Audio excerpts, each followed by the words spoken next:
Welcome, everybody. It's my pleasure. I'm Luc Théo. I'm the present president of the G-ScarS. G-ScarS was born from the SCAR Club. We co-founded a long time ago with Tom Musto. G-ScarS is promoting now a series of webinars with international experts. And today we have the pleasure to welcome Ray Ogawa and Paul van Zuijlen. And we'll have some information for you at the beginning of this first webinar. Some of them are concerning the actualities, the book, which is finally came and is possible to get. And I will leave the speech to Professor Esther Middelkoop from Amsterdam that will present the book. Thank you, Luc. My name is Esther Middelkoop, for those of you who do not know me. Together with a number of colleagues from all over the world, we have been active in the last few years to access all the most recent information on scar management. Really from the start, the biology and the cells to the structure, the scar assessment techniques, but also, of course, to the treatment, the scar management, both invasive and non-invasive.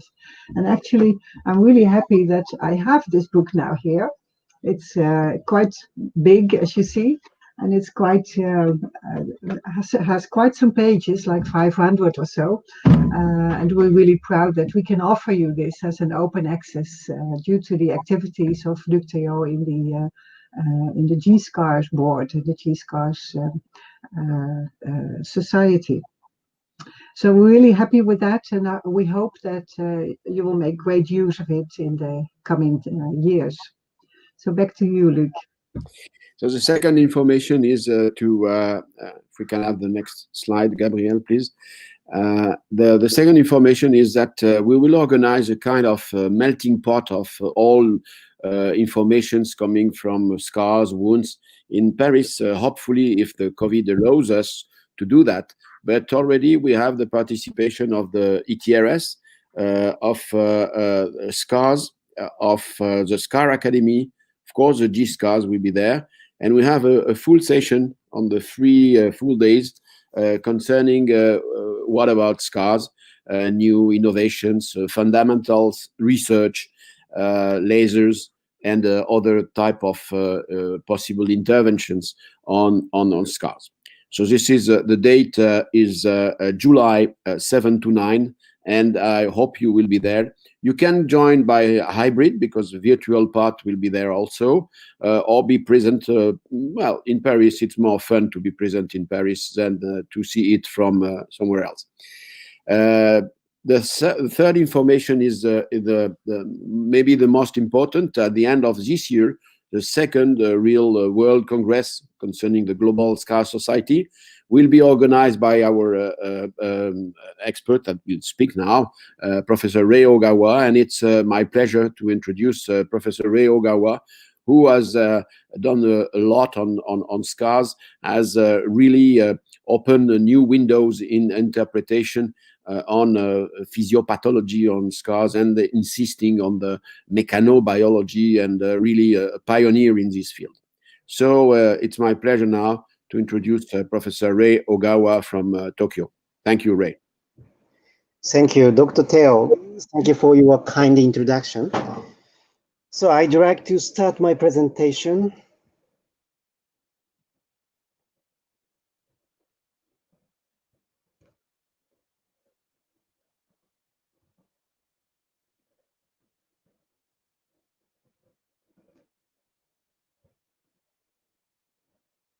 So can you see my slides? Okay. So I'd like to talk about scar mechanotherapy today. So astronauts become less able to stand and walk after returning to the Earth. Japanese astronaut, he is very famous, Mr. Koichi Wakata. He seriously did training in space. However, he couldn't walk after returning to the Earth. So we have to realize our body is maintained by environment of the Earth. So we have to study how do organs, tissues, cells sense mechanical force if we study wound healing and the tissue engineering. This is mechanobiology. So life on the earth, every kind of life are selected, adapted, and evolved by environment of the earth, and our body was formed. So if organisms evolved on another planet, maybe it's no wonder it looks like this. Okay, so now we can understand there are many cellular mechanosensors on every kind of cells of our body.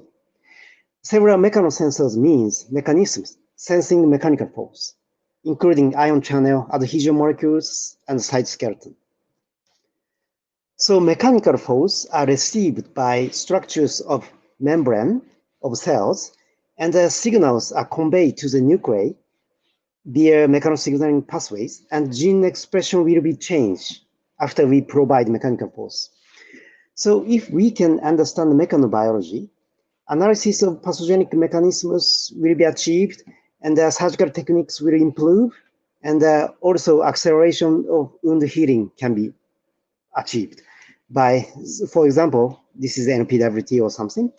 And in the future, we can apply mechanobiology for aesthetic and anti-aging medicine, cancer therapy, and tissue engineering. So actually, we have renamed the medicine to orchestrate physical environment of organs, tissues, cells, and molecules as mechanotherapy. So we have studied the relationship between keloid and hypertrophic scars and the mechanical force issues. So there are favorite sites of keloid, including anterior chest wall, upper arm, and suprapubic area. These sites are frequently stretched and are subjected to high stretching tension by our body movement. So this is computer simulation. So this is keloid. When we stretch skin this direction, high tension area, red color area, is lies on the edge of keloid. So please look at this. This is completely matched. The inflammatory, elevated, and redness area is completely matched to the high tension area. So I believe high tension can evoke inflammation, and inflammation cannot be stopped. So always the junction between keloid, high stiffness tissues, and the healthy skin, they always peripheral area, inflammation is continued, and that skin stretch is this direction. So also very interesting things is that there are unfavored sites of keloid. Keloids occur very rarely on the scalp and the anterior lower leg, even if the patient has multiple keloid on the body. So this is statistical analysis of 1,500 keloid patients of our clinic. There are no keloid on the parietal area, and there are no keloid on the anterior lower leg. This is skin stretching contraction rate of various lesions when we move our body. So actually, there are almost no movement about the skin of parietal area and the anterior lower leg, even if we move.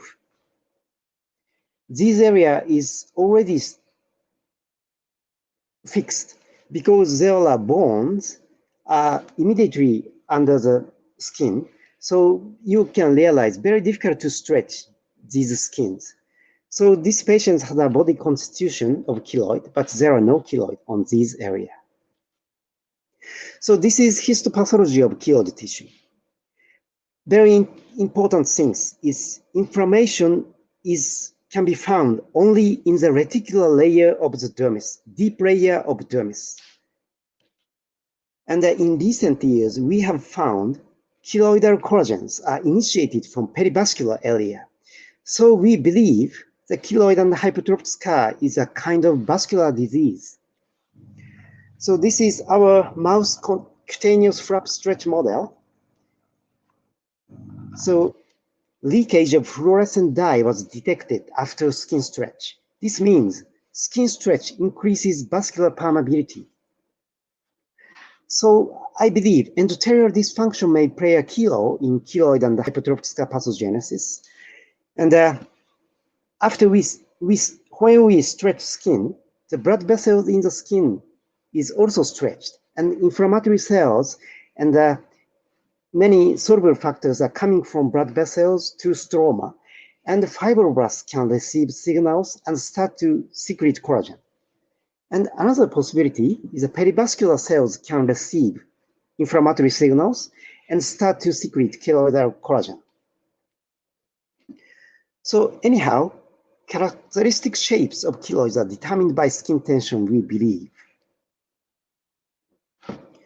So clinically, we have to think how to release tension and how to stop inflammation. This is very important. Releasing tension is very important.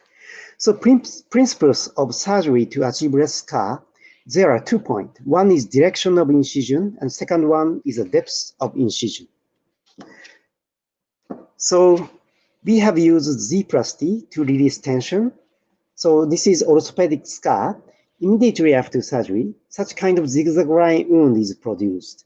3 months after surgery, you can realize this direction, inflammation coming, but this direction, almost inflammation is nothing.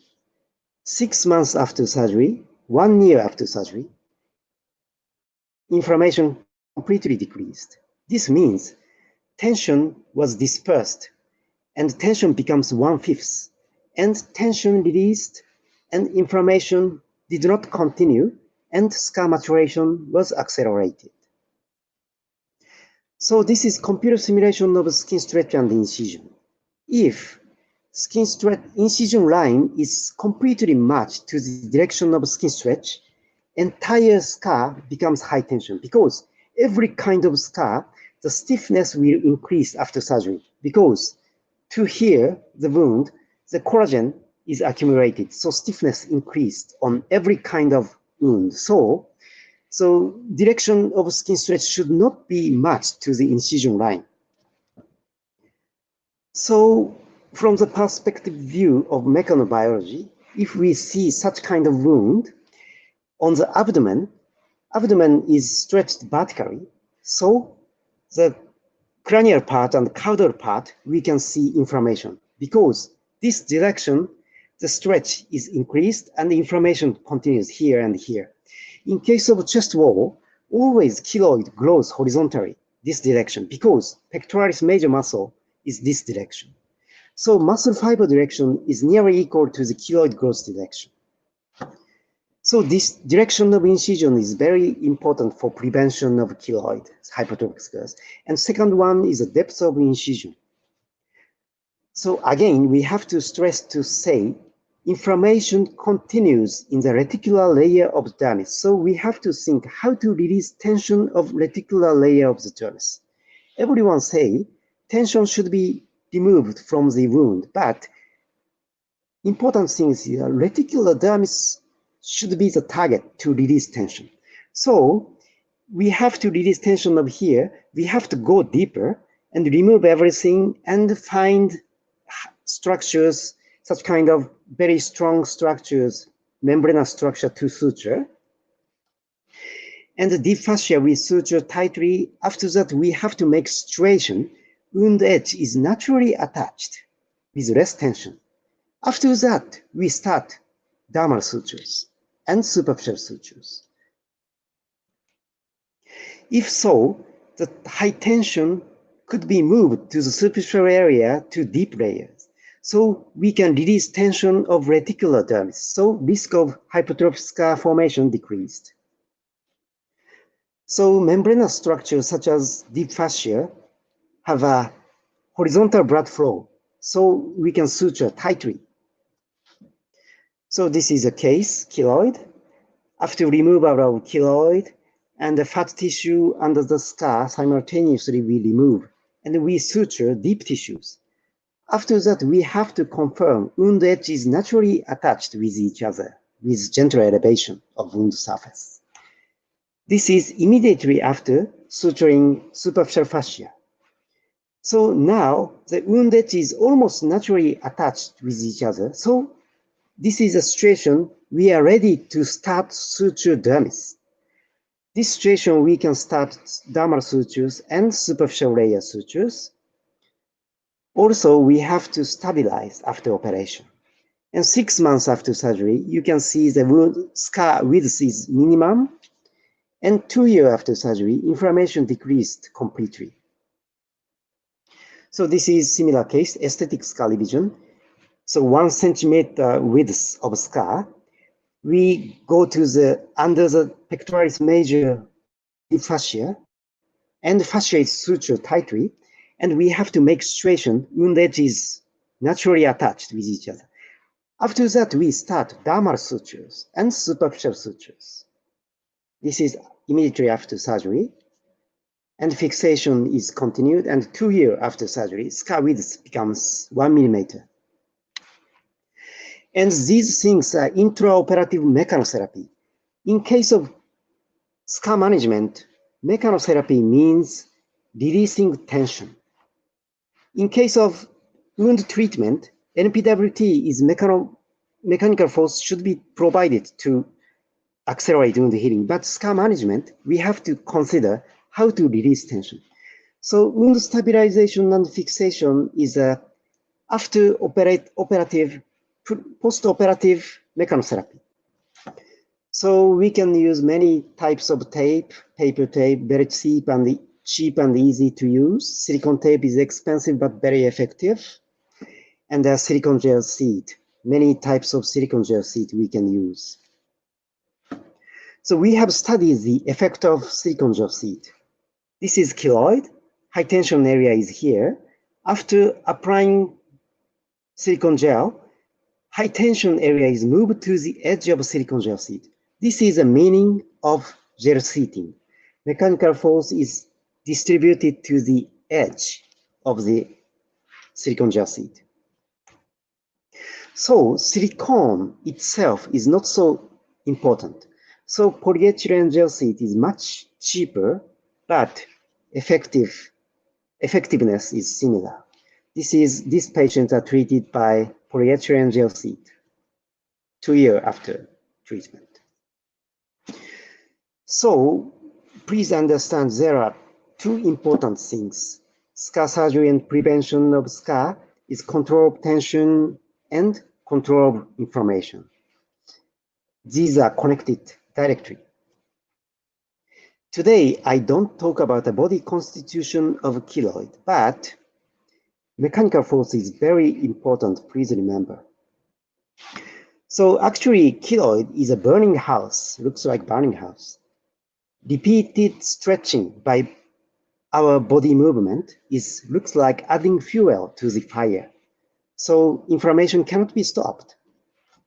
So our modality is operation, radiation, very strong modalities, and laser, steroid injections, steroid tapes, internal agent, gel creams. We have to use case-by-case basis, but very strongly burning house should be treated by operation and radiation.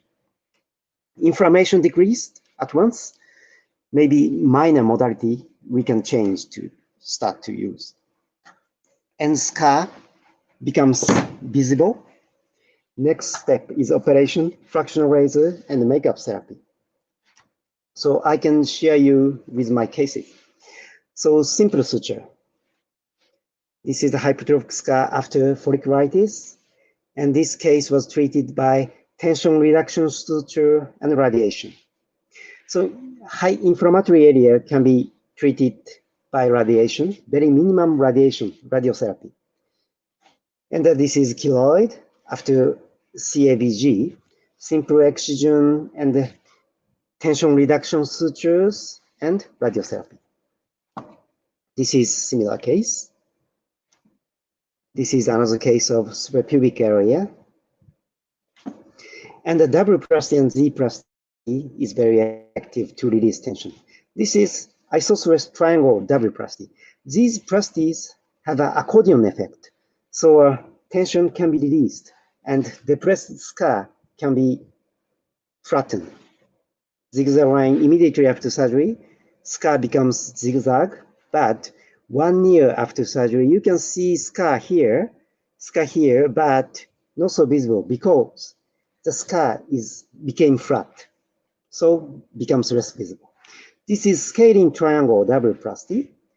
that this line should be matched to the crease and zigzag line, and 1 year after surgery.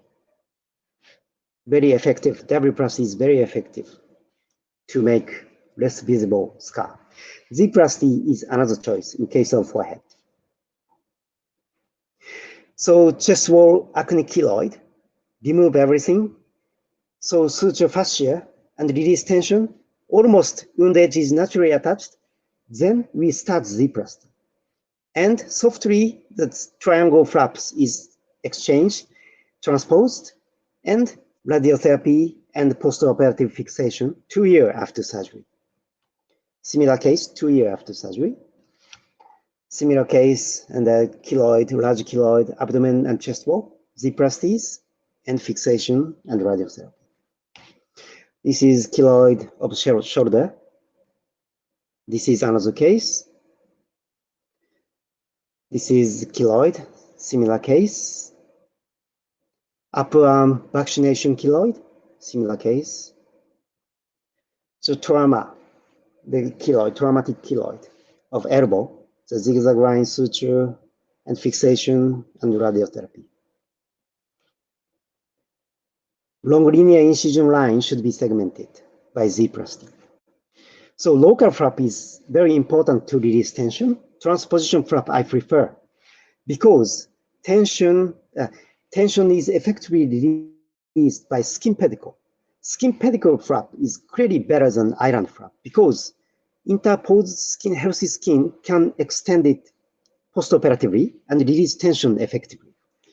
So this case, the skin pedicle flap is this healthy skin is extended and release tension and inflammation decreased. So please look at this. This is initially 1.5 centimeter width, but became 44.5 centimeter. So clearly, healthy skin can extend and release tension effectively. Traditionally, we have used island flap to reconstruct such kind of severe keloid, but we realized island flap is relatively difficult to release tension. So now we try to keep skin pedicle to release tension. So wound healing course after surgery becomes much better. Square flap method is also very important technique to release tension. So this case was reconstructed by square flap. Immediately after surgery, shape is square, but 1 year after surgery, shape became triangle. This means skin pedicle can extend and release tension, and inflammation stopped, and scar maturation accelerated. This is another case. Please look at this shape. The skin pedicle released tension effectively. This is another case, and very severe case. So it looks like bone reconstruction. The very large flap is interposed and released tension by square flap. And in this case, very severe keloid, radiotherapy was performed, and range of movement of joint could completely be recovered. So much larger flaps sometimes we have to use for anterior neck reconstruction. Flap should be designed to look like this, and such kind of very large flap cannot be survived by augmentation of perforators. So perforator is attached and anastomosed with recipient vessels by microsurgery, 3 months after surgery, 4 years after surgery. The patient can move neck and the tension is released and the scar maturation accelerated. So now main treatment of scars is control of tension and inflammation. Actually, in Japan, today I didn't talk, but a steroid tape and plaster is a first-line therapy for keloid and hypertrophic scar. So steroid tape surgery, radiation is very important in my outpatient clinic. So now we have to understand even severe keloids can be cured almost completely using surgery, radiation, steroid tape plaster, and on a case-by-case basis, we have to select these modalities. So mechanotherapy is very important. So our hospital have 4 branches, and there are many faculties, and we have organized 4 main laboratories in our plastic surgery department. So especially, we have organized SCAR and keloid specialized clinic, and we are treating around 4,000 scanned burn patients in a year. So we always welcome visitors from all over the world. So after coronavirus situation, if you can have a chance to come to Tokyo, let's discuss about scar management together. So thank you very much. I would like to conclude my talk. Thank you very much, everyone.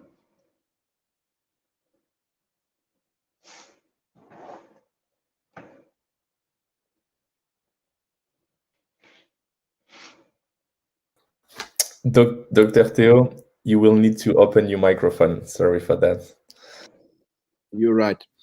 Sorry, I was making compliments on Ray's presentation. So, well, we have a lot of questions concerning some of them concerning the scar. When you referring to the hypertrophic scar on the knee, how do you explain your two theories concerning the vascular part? One part looks more red than the other one after a while. So is it vascular? Is it tension?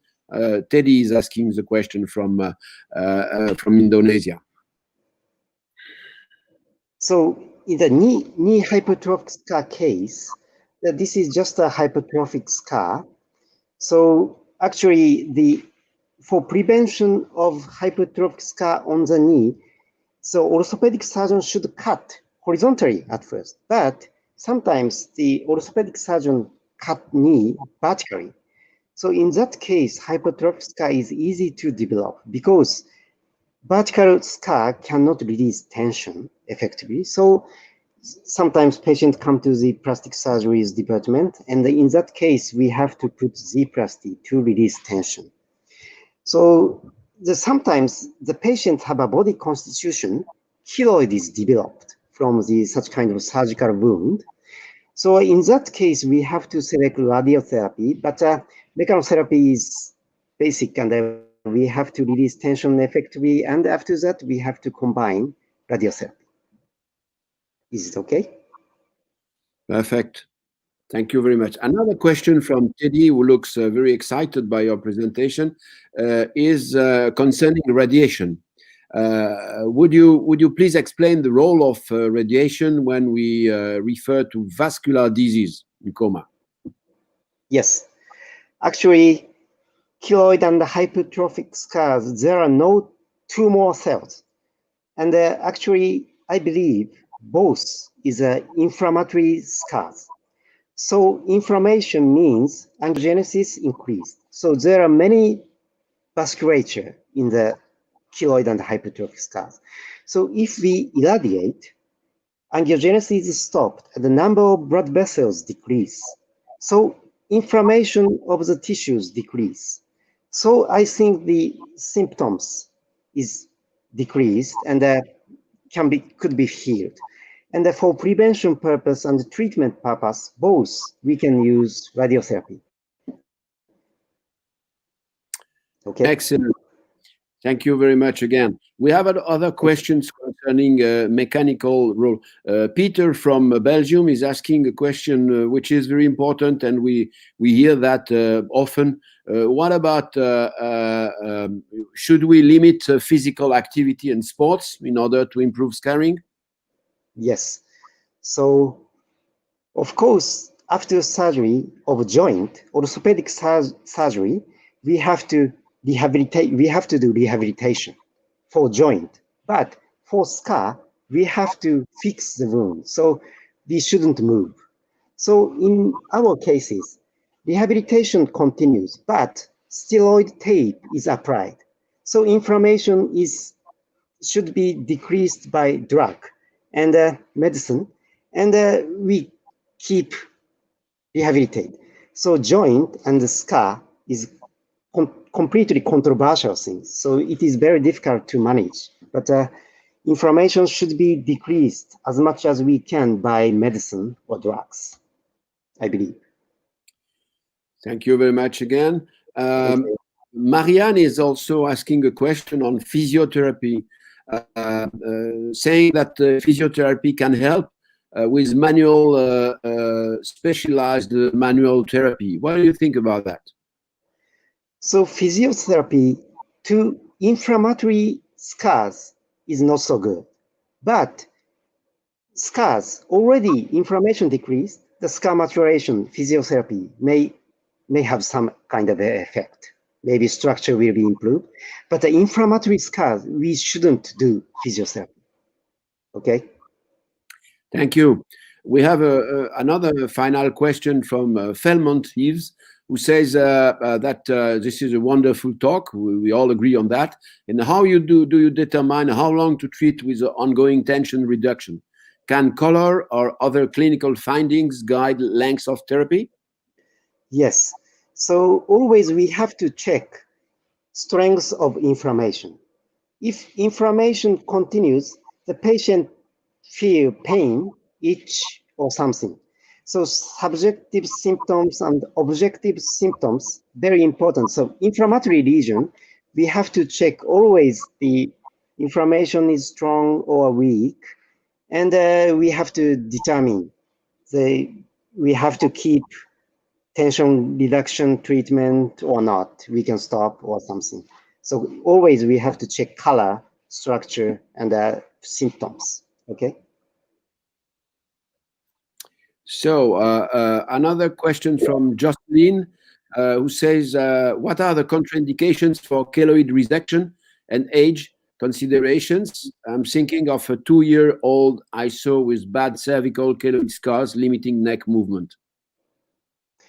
So children, in case of children, we shouldn't use radiotherapy.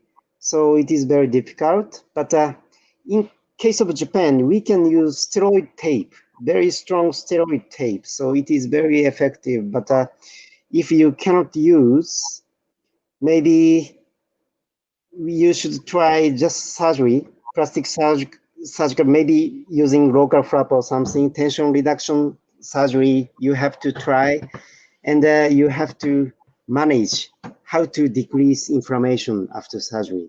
Maybe fixation is necessary, silicone therapy, and the steroid injection, maybe sometimes you have to use, I think. Excellent.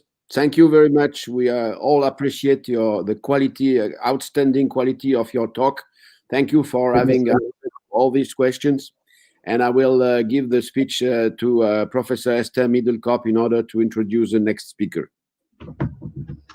Thank you, Luc. Thank you very much, Wei, for your, as usual, excellent talk. Thanks very much. A great deal of comments. I think you will have 5 minutes or so to go through them and see how many compliments were given to you. Thank you for the audience for participating. And it's now my pleasure to introduce the next speaker to you. And I've known him for quite some time already.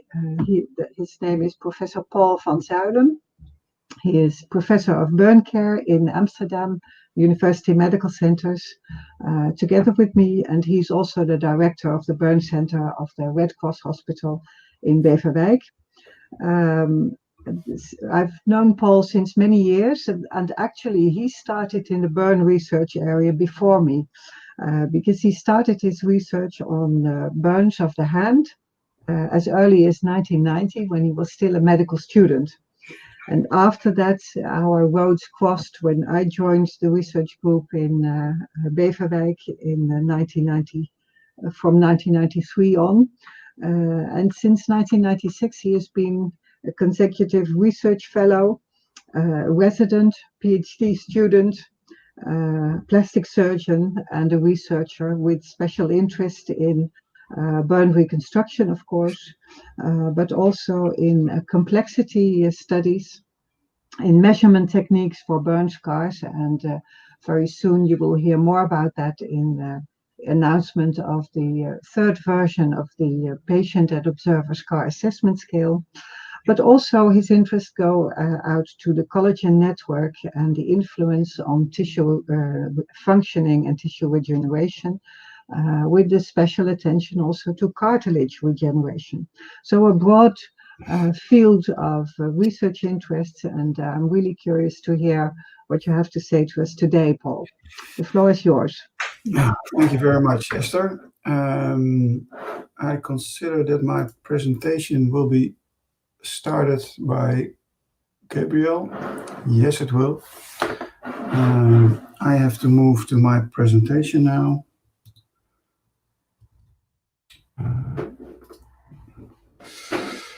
Yes, and first of all, I'm really honored to be together with Professor Ogawa to open the webinar season of G-ScarS. Thanks to the great introduction by my colleague, Professor Esther Middelkoop, you know quite something about my background. And I would like to share with you some lessons learned on the principles of burn scar treatment. And for this talk, I do not have any conflict of interest to share with you. And what I would like to share with you is some historical principles, some originally historical commandments, or described by Sir Ralph Millard for his predecessor, Sir Harold Gillies. And together they wrote a book and many articles on how to deal with plastic surgery. They more or less invented plastic surgery. And in this style, I thought it would be very interesting to go through my lessons learned and to address some of the things I consider important for burn care management. And the goal of this talk is to provide a better understanding of burn care treatment, give some insight in reconstructive options, and give insight in decision-making in reconstructive procedures based on my lessons learned. So these are the principles I got together and I would like to share with you. I will not go through them right now on this slide. I will go through them starting with principle 0. Why principle 0? Because principle 0 starts before the scar, and before the scar is the wound. And the wound and the scar, in fact, are for me the same entity. Only the moment of time differs. And I think it's important to realize that wounds and scar are the same entity.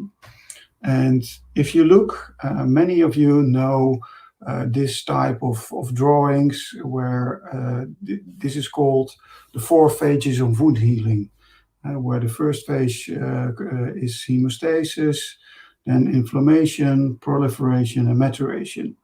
But if you consider this graph more carefully, then you probably will agree with me that only the first 2 parts are active.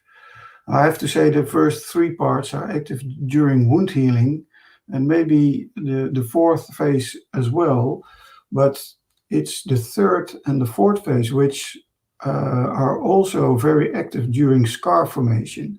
And most wounds heal quite quickly, say within a week, within a couple of weeks, but then it continues to be a scar. So, and that stays for the rest of your life. But during the rest of your life, still the scar keeps on changing. A wound is a wound as long as the epithelium is open. Once the epithelium is closed, then we call it a scar. But as you might agree with me, the wound and the scar are exactly the same entity, but only at a different point of time. And for me, it was important lesson learned for my career in reconstructive surgery. So if you treat a wound, you should treat a wound with the scar in mind. And that certainly holds for plastic surgery, reconstructive surgery, and burn surgery. For example, the role of to put in perspective the role of skin transplantation, and here you look at a split thickness skin graft, which we normally use to close large or smaller burn wounds. You might say that every split skin graft will result in a scar. So you might wonder, why do we use split skin scars such a lot? Well, because many times there is no other possibility than using split skin grafts. because if we treat large wounds, it's not possible to harvest, to use skin transpositions, for instance. But if we can prevent using a split skin graft, you may see that most of the times you get much better results. And then as an example, I put on the screen this 4th-degree burn wound on the knee. It's a contact burn. And so we might excise the necrosis and then put a split skin graft on it, but probably it wouldn't stick because there is no vascularization in the wound bed. And obviously, for a joint area, a knee joint, it's important to maintain its function. So what did we do? We were looking for a perforator, which we found here, and then we detected it by a duplex in this case, and then we went on moving a flap from the upper leg and move it to the knee area. And this was the result at the end of the operation, and this is the result a couple of months after surgery. And this looks like a happy fellow, but he was also happy because he could fully bend his knee already a couple of months after surgery. Probably it wouldn't be possible after using a split skin graft. This is a very simple, elegant example of clinical decision making. This is a thumb of a cook, also a contact burn where the tendons were finally exposed during surgery. And what we did a simple rhomboid flap to cover the defect and to cover the exposed tendons. And also here a perfect function after, well, I think this was about after 6 months. So a split skin graft is a great solution for extensive burns. But if there are smaller burns, if there are opportunities to choose for other options, you should really consider doing that. So now we come to principle 1, and I think that's the most important principle in a way, because this deals with understanding the problem. And for understanding the problem, you need to listen, to look, to feel, and to think.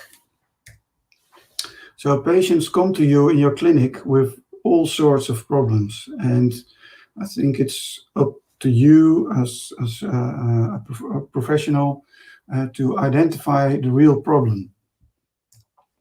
And to understand the problem, you need to consider the patient's perspective, the clinical perspective, and also I put on this list the anatomical perspective. So if a patient comes to you and you have a look at this scar, you might wonder, okay, what's the real problem? Well, you might wonder, is it the more or less hypopigmentous area here? So you should ask the patients, which sounds really obvious, but it's really important. Please tell me what's your problem. And then she would say, it's this part. If I bend my hip and my knee, then it feels like a real contracture. She would not say contracture, but it really feeling tight in my leg, so I cannot move my leg pretty well. So this was her problem. So this was clear what the patient thought of the problem. And the clinical perspective then obviously is the linear contracture that could be identified in this whole scar. And to go back to it, so this whole area is scar, but that was not her problem at the moment. She came because of this. And the anatomical perspective is that it's both the scar situated mainly in the dermis. Well, what could we do about this? My colleague, Professor Ogawa, was discussing the Z-plasty, and by placing, creating a Z-plasty, you can release the tension, and immediately it looks much better and much more relaxed. And it was much more better, much more relaxed. This woman came to us 7 years after her original burn. And what was her problem? She could not do her embroidery anymore, ever since the burn. Why? Well, I put back this slide. Why? Mainly because here the scar was really attached to the tendons. There was no fat tissue underneath, and there was no gliding layer. And that's why more or less her scars and her tendons were fixed to each other, and it was not possible for her to make a fist. So what was mainly the clinical problem was with adhesions, and at an anatomical level, the fat was missing. So what we simply did was creating a new fatty layer by fat grafting, or also called lipofilling, and between the scar and the tendons we placed fat. And her strength was more than doubled already after 3 months, and she did not have a perfect hand function, where she was able to get on and do her embroidery again. So the same holds for this patient. This is clearly quite a problematic burn scar, but here also you have to listen to the patient. This was a 5-year-old boy who had problems with cycling.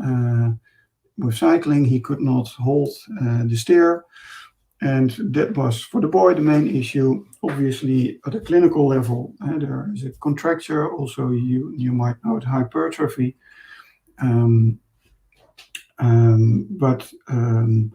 So patient perspective, he wants to cycle again, to be safe on the cycle. Clinical perspective, contracture, also hypertrophy, etc. Anatomical perspective was mainly the dermis, which was an issue. So what we did in this case, there was no flap possible because there was no healthy skin around it. So we performed a large release and put in a full thickness graft, and which healed well. And this is the result after 1 year or so, where he had a good function, he could cycle well, and he could play the trumpet. So he was really happy about this. But this is also to show you that at different levels, you have to identify and understand the problem.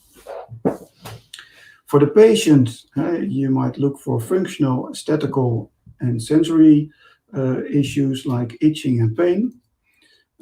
From a clinical point of view, you have to look at, is there a contracture, hypertrophy, adhesions, texture, color? And if you look at a contracture, there are two main types of contracture, and that's linear. This, you might consider this as a linear contracture, and this was the whole area of the wrist which was contracted. So this is a wide or broad contracture. Now I put in the same image as I just did. This is the same arm, of course, but also there's hypertrophy going on there, and quite extensively. But that was not the issue when I saw this boy the first time at clinic. Then the contracture was the main issue. But by addressing the contracture, also the hypertrophy improved. This, we discussed this already. Adhesions is also important. Texture might be an issue, and color. And it's mainly vascularization or pigmentation that causes color problems. If we look at the problem from an anatomically point of view, you might consider, is it more the epidermis, the dermis, the fat layer, or is it the vessels or the nerves?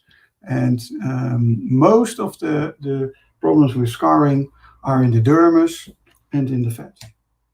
So listen, look, feel, and think. Have a plan.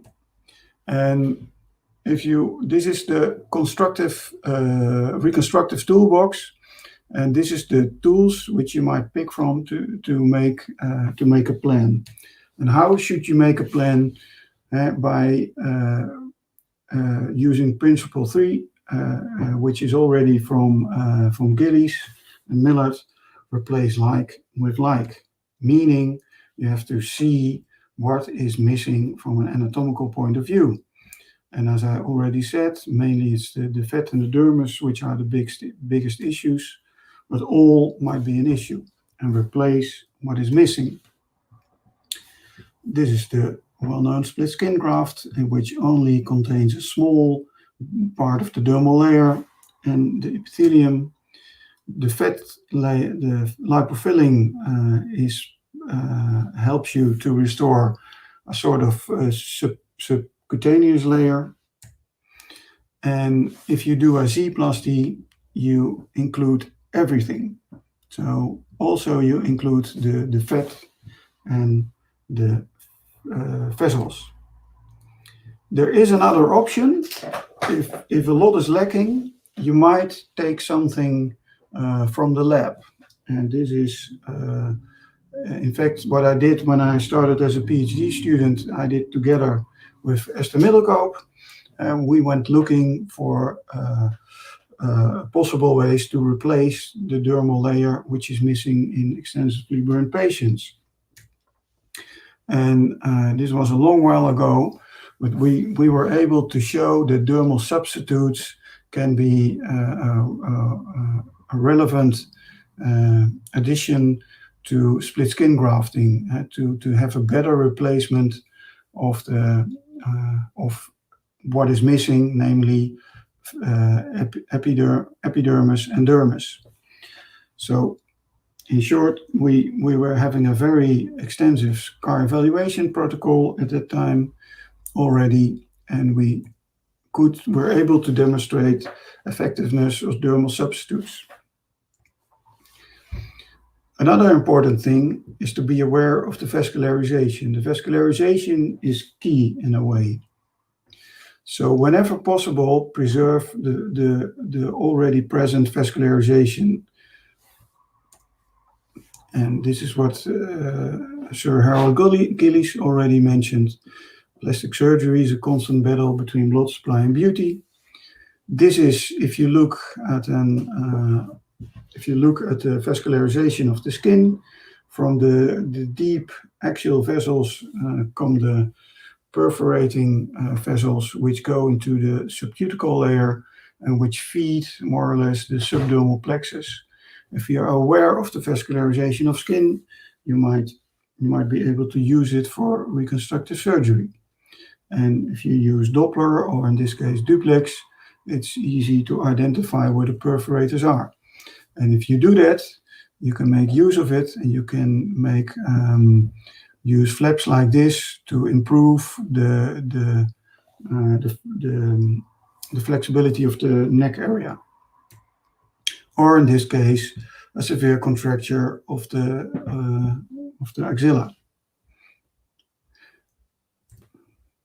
Or you can also use axial vessels, for instance, as part of a nose reconstruction. So using the available vascularization by using axial vessels or perforators gives you makes it able to use large length-width ratio flaps of skin, fat, and containing also the subdermal plexus. A lot of vessels are available. If you look for them, you will find a lot of vessels. It's versatile to use these types of flaps, and it's safe. What I always like to use, this is a saying by Einstein, which is, I think, very true also for reconstructive surgery. Keep it as simple as possible, but not any simpler. So if you have the reconstructive toolbox, please first look at simple techniques if they can help you. If not, look for more difficult procedures. And remember not to overlook the role of conservative treatments like pressure garments and splints. I will not allude on that in this talk, but those are also really important to consider before doing surgery. And that's also because Principle 6, time heals many scars. And again, I refer to this image. If you look over time, the scar will mature. So give it time if possible. Time is as important or more important than doing a reconstructive procedure. only if by taking the time and it does not heal by itself, then you have a good reason to go for reconstructive surgery. Whenever possible, combine treatments. I do a lot of combination of treatments, and then I pick the treatments which preferably are as simple as possible and have less risk, and then combine it. For instance, I combine cryotherapy together with injections with corticosteroids. I combine microneedling, micro-releasing together with fat grafting, etc. And you prevent yourself from taking too much risk for the patient, and by combining the treatments, both have their way to help improving the scars. So it's, as it were, adding up the good part, the positive aspects of every treatment without taking extra risk. Many steps can take you further than one big step, and that's certainly true. Once you try to achieve too much in one surgery, it might be too big and it might fail. And that's also that is the introduction to Principle 9. The better is the enemy of the good, and especially for Luc, I put in a Voltaire. That's wrong. A Voltaire saying, "Le mieux est le mortel ennemi du bien," and this is really true. Yeah? And in fact, it's the same as the 8th principle. Please consider taking smaller steps instead of one big step. Principle 10, aftercare is as important as the operation. You can do a very interesting, heroic form of reconstructing a difficult hand burn. But if you don't do aftercare, if you don't do rehabilitation, if you don't take the physiotherapist into your team, in the end, your reconstruction will be useless. Very important, evaluate what you are doing. If you don't evaluate what you are doing, how do you know what you are doing? And sometimes you might more or less think that you are having great results, but in fact, it are not that great result at all. So that's why we use a lot of measurement tools in our burn center. Like the process, the patient observed scar assessment scale. We do pliability measurements, color measurements, volumetric measurements, etc. And what we also established is to have together with the other 2 burn centers, is a national outcome registry where we try to learn from our own results. Not only learn from your results, but also learn from yours and other mistakes. I think this is really, truly important. And I like this quote by Richard Feynman, you must never fool yourself, and you are the easiest person to fool. Think and work as a team player. That's the example of that I just gave on doing a very interesting reconstructive procedure on a very severe hand burn. Does not work if you don't involve the hand therapist and other people. So I think that's really important in doing reconstructive surgery in burn patients, to work as a team player. And the patient is also becoming part of the team. And nowadays, shared decision making is more or less normal.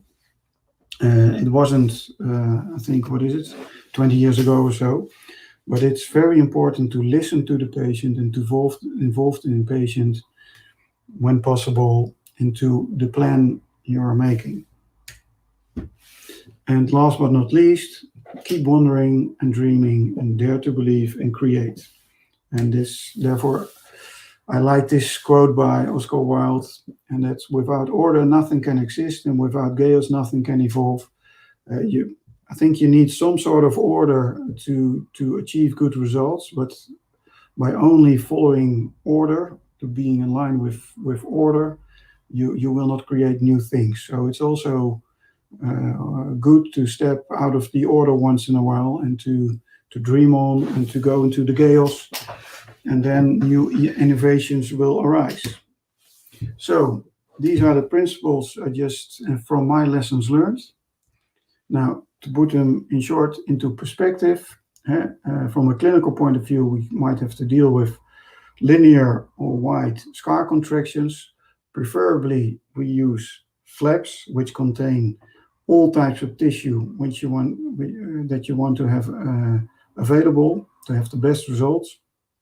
Preferably, you also want to keep the original vascularization, which means that you want to use flaps instead of skin transplantation. But sometimes skin transplantation is the only way to close a wound. For instance, in extensively burned patients, you cannot use flaps then, you need split skin grafts. Then you might consider using tissue engineered products to have a sort of add-on to complete more or less the split skin graft, to make it more or less a full thickness graft. We deal with hypertrophy. Preferably, we do not operate on hypertrophy. Here, time is very important. If you give it time, then most of the hypertrophy will not resolve, but mainly resolve. Pressure garment might be an interesting thing to consider. And if necessary, sometimes we excise hypertrophy and replace it by a new split skin graft, or preferably a transposition flap. Adhesions have been discussed well. Specifically, if a dermal layer is missing, if there are adhesions between the scar and the layers underneath, you can reconstruct now more or less that layer by doing fat grafting. Texture, you can, for instance, use dermabrasia or laser therapy. And for color issues, also laser therapy is very interesting. Pressure garments, specifically in the beginning, and for pigmentation, a lot of therapies are available, but not many work that well. So, take-home messages in line with my lessons learned are those 15, in fact 16 principles, and ones I specifically name is try truly to understand the problem, and to also involve the patient, and please keep on dreaming. So thank you very much for your attention. Thank you very much, Paul. And in these webinars, it's always a bit difficult to get interaction with the audience. I can tell you that there are 115 people who watch the show. And let me see, there's one question, one remark by Katarzyna Rosika. What kind of device for objective measurement of scar biomechanical properties do you suggest? Well, I mentioned I did show the cutometer, and I think that works well. In fact, we demonstrated by clinometrical analysis that it works pretty well to study a lot of biomechanical properties of the scar. So that would be my suggestion. Okay, thank you. And another question by Ulrike van Dalen is, what is your dream for POSAS 3.0? He wants to know already. Well, the dream is to, well, and Professor van Dalen knows this because she's working in the collaborating with us. We are completing an international Delphi study on the POSAS, and that, in fact, that's the more or less dream come true. And certainly the POSAS will be changed because of the input by many experts, but also because of the input by many patients. And I'm very curious what will be the end result, but it is a democratic, we chose a democratic path to achieve POSAS 3.0. Yes, and I can add, it will be there shortly, but a few more months to go, I guess. Let me ask you a question of my own. I was not able to access the chat from in this part, but what do you think should be done as a standard therapy before the plastic surgeon should come into action? I mentioned it briefly because I think it's very important to let the wound and then later the scar heal by itself, and to let the scar mature whenever possible. And by pressure garments, you can more or less push the scar in the direction of maturation. And you can use, I didn't mention that here, but of course we also use silicone sheeting, for instance. You might consider using laser therapy to focus on vascularization to reduce the number of vessels within the scar. Yes, laser therapy has become more and more popular, I would say, in scar management. What do you think? There are two main principles. One is addressing the vascularity of the scar, and the other is the surface, the smoothness of the surface. Mm-hmm. What do you think is the best option for, let's say, an immature scar? Do you think it's reasonable to start with addressing the surface already at an early stage, or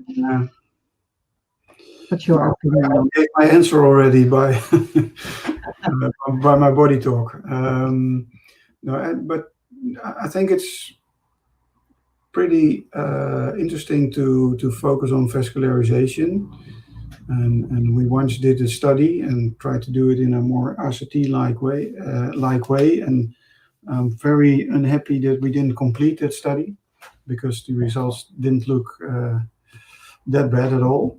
But that would be interesting. With respect to the texture, I think it's important then first to have a full maturation of the scar, because that might be very texturous, and also because when the hypertrophy decreases, then also the texture might be less an issue for the patient, and that's very important. And hopefully I made it clear that what the patient thinks it's important, that's most important for the doctor. Well, I think that's a very good statement to conclude this part. I'm looking at the comments and lecture on this lecture, and many thank yous, and many people found it interesting.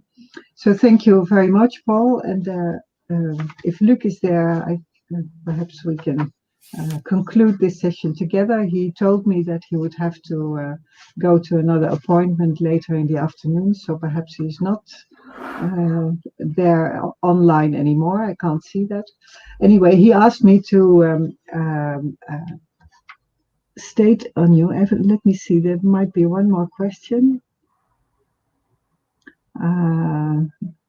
Negative pressure we can consider. Okay. Yeah. Yeah, that's an interesting thing, because if negative pressure gives way to more granulation tissue, I'm not so happy about negative pressure. Negative pressure is great, making a better vascularized wound bed that helps to close wounds. But if you have an already well vascularized wound bed and you put on negative pressure and you have more granulation tissue, that granulation tissue will probably become a fibrotic scar.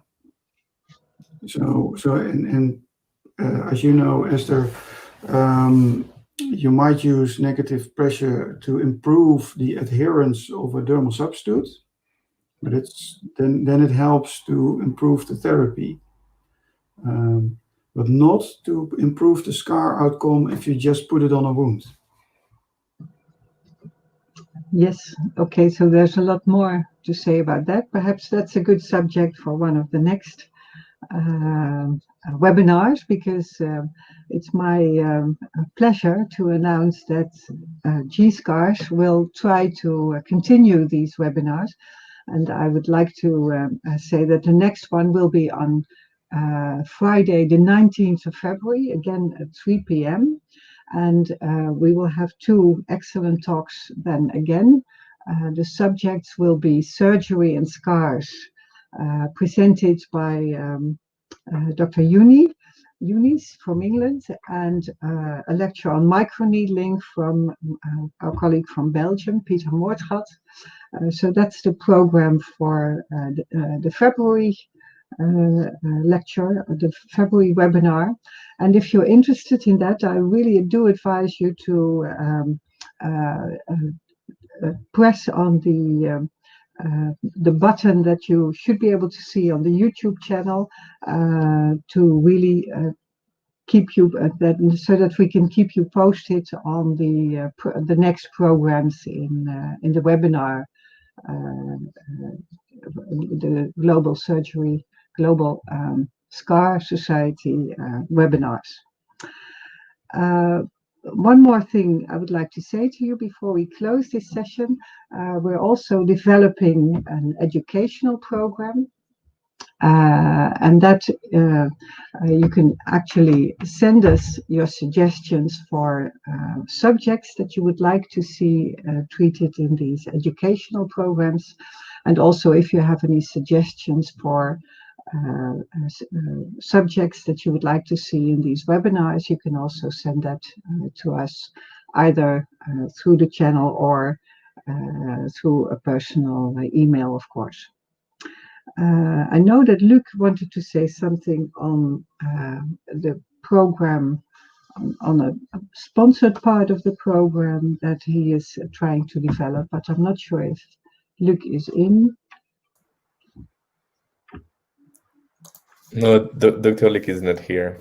Okay, Luc is not here anymore. I could not see that at the same time. But okay, so then we will keep that for next time, and then maybe there are more developments to be communicated to you. So don't forget to subscribe to the YouTube channel. You should be able to do that, and let us know what you thought about this initiative, and all your suggestions are welcome as well. So thank you, Gabriel, for flawless technical support, and thank you all for being here today with us, and I hope to see you next time. Have a good weekend.